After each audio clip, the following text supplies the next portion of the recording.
Sometimes I see you again. What is going on, guys? Daelen here from MAPerformance. We are out here at ZCon 2022 in Alabama.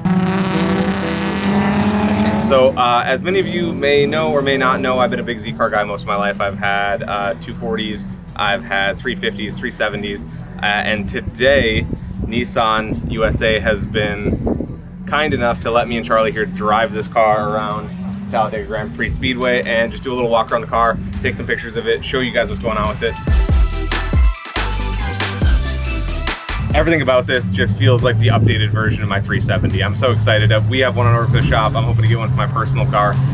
But everything about it just feels right. Like, it's all the things that I wish they would have done at the 370. The interior feels updated.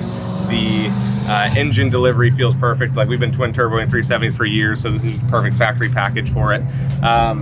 Exterior lines, I've gone back and forth on it a couple times, but seeing the car in person, getting to kind of put hands on it, I'm so happy with how it looks. I mean, obviously I can't wait for Motorsports and Nismo to actually have a Nismo kit for it. I'm hoping that they go kind of the V1 370 styling. So if anybody at Autech is seeing this, I hope you guys can get your hands on it.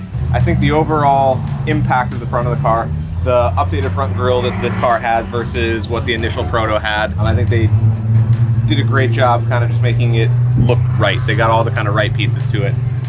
The headlights, once again, they kind of in pictures looked a little weird to me, but in person it really fits well with the car.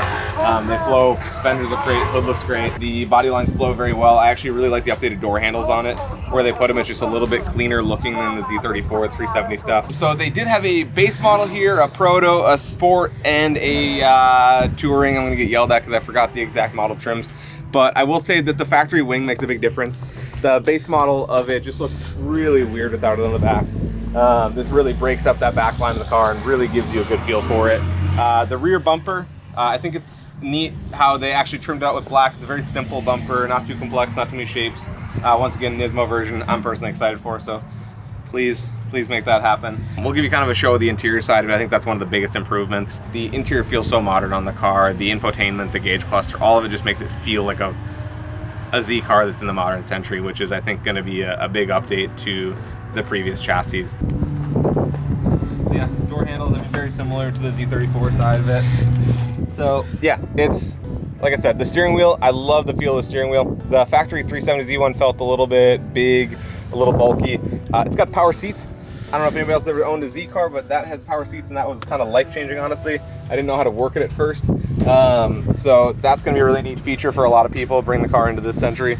But yeah, once again, the gauges, infotainment, they've got like diff temp, they've got coolant temp, they've got boost pressure, they've got turbo speed. Like, there's all kinds of cool gauges on the car. I love the blue interior. I think it's a neat touch for early 2000 fanboys such as myself.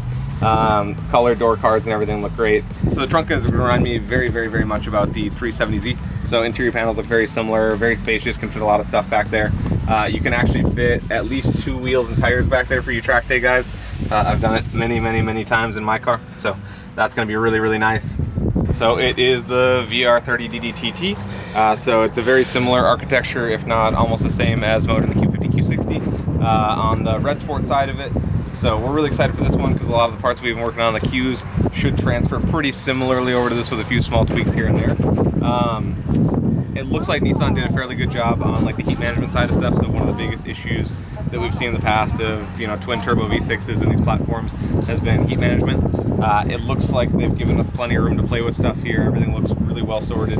Lots of room for us aftermarket guys to make it better. But intakes, all the coolant expansion stuff, I think that there's a lot of room to have some fun in here, and we're really excited to kind of dig into it. Hopefully Nissan lets us get a car here sometime soon to play with, and that would be really fun. But yeah, it's a tight engine bay, but somehow they left us a lot of room to play with things we need to do.